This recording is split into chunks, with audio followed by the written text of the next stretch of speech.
Good morning friends, आप लोग का वेलकम है एक बार फिर से आपके अपने YouTube channel Raju learning hub में। तो फ्रेंड्स, मेरे पास यहाँ क्लास 7 का मैथमेटिक्स का क्वेश्चन पेपर है, विद्या विकास समिति। बट मैं आपको बता दूं कि इसका एग्जाम पिछले साल ही हो चुका है। बट हर बार की तरह मैं आपको एक बात बता दूं कि प्रीवियस ईयर क्वेश्चंस आपके लिए एक रामबाण होता है। जैसे अगर आपका कोई एनिमी है, उसे नॉक करना है तो पहले आपको उसके कैरेक्टर को समझना पड़ता है। उसी तरह अगर आपको एग्जाम को फोड़ना है, अच्छा नंबर लाना है, तो पहले आपको एग्जाम पैटर्न को समझना पड़ेगा कि एग्जाम में किस तरह के क्वेश्चन पूछे जाते हैं और कितने नंबर के क्वेश्चन पूछे जाते हैं। क्योंकि विद्या भारती में सिलेबस मिलता है, उसी के अकॉर्डिंग आपका पेपर बनता है, जैसे तैसे नहीं बनता है। तो ये हम लोग के लिए बहुत ही अच्छा बात है कि मैं उसे एक ऑर्गेनाइज वे में पढ़ सकूँ और अच्छा से अच्छा स्कोर करने का चांसेस बढ़ता है। तो इस क्वेश्चन पेपर को पहले देखता हूँ। तो पहला सेक्शन ए है, तो यहाँ पे इंस्ट्रक्शन दिए रहते हैं, जैसे कि 1 to 7 जो क्वेश्चन है उसमें 1 मार्क्स मिलेगा, और 8 to 15 2 मार्क्स का रहता है। फिर 16 to 24 3 मार्क्स के क्वेश्चन रहते हैं। फिर 25 to 29 4 नंबर के क्वेश्चन रहते हैं। और 25 से 29 4 अंक के क्वेश्चन रहते हैं। और लास्ट में जो 2 क्वेश्चन रहते हैं वो 5 नंबर्स के होते हैं, वो केस बेस या थिंकिंग बेस क्वेश्चन रहते हैं।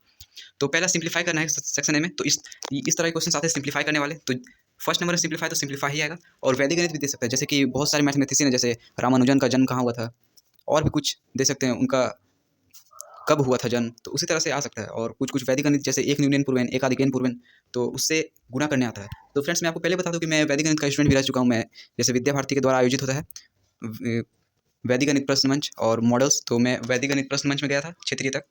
अच्छा परफॉर्मेंस भी रहा था, हम लोग की टीम ने अच्छा परफॉर्म किया था। तो हालांकि वो सब छोड़ते हैं, तो फिर आगे आते हैं फाइंड द सम फाइंड करना है। तो आप इस क्वेश्चन को ध्यान से देखिएगा, और इंपॉर्टेंट क्वेश्चन तो लाइव वीडियोस में ही होंगे। तो जल्द से जल्द 50 सब्सक्राइबर्स जरूर कंप्लीट करा दें फ्रेंड्स, क्योंकि जो साथ में डिस्कशन होता है वो हम लोग अपने जो माइंड की थिंकिंग उसे शेयर करते हैं, जिससे वीडियो और इंगेजिंग बनता है और आप लोगों को अच्छा भी लगता है पढ़ने में, और हम लोग एक दूसरे से कम्युनिकेट कर सकते हैं, और हम लोग अपने अपने ओपिनियन को शेयर कर सकते हैं। तो यहाँ पे सिंप्लीफाई दिया है 3 नंबर में, पावर एक्सपोनेंट एंड पावर से सिंप्लीफाई करना है इसको।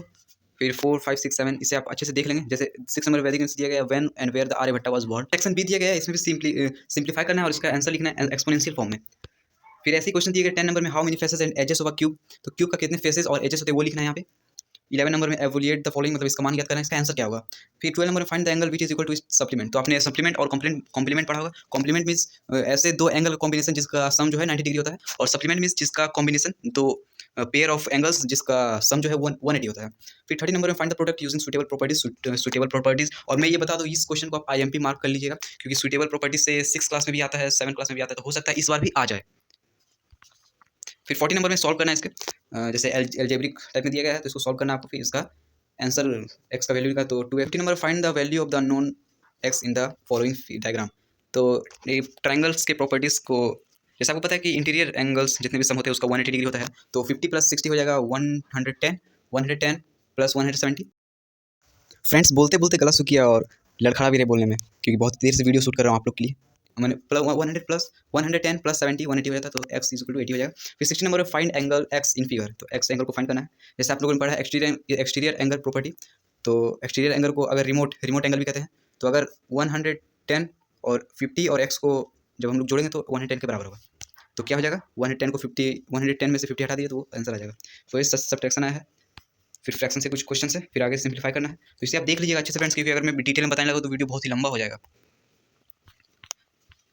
हाँ, फिर वैदिक गणित आ गए हैं, एक न्यूनन पूर्वेन, तो एक न्यूनन पूर्वेन सूत्र से करना है। तो मैं इससे पहले जो कुछ वीडियोस डाला था उसमें मैंने बताया था, स्क्रीन पे ओवरले करके शो भी कर दिया था कैसे बनाना है। अगर समझ में नहीं आया तो लाइव क्लासेस में बहुत अच्छा से समझा दूंगा, और जैसे स्टूडेंट्स जुड़े रहेंगे तो, और वैदिक गणित बहुत ही काम आता है पूरे लाइफ में।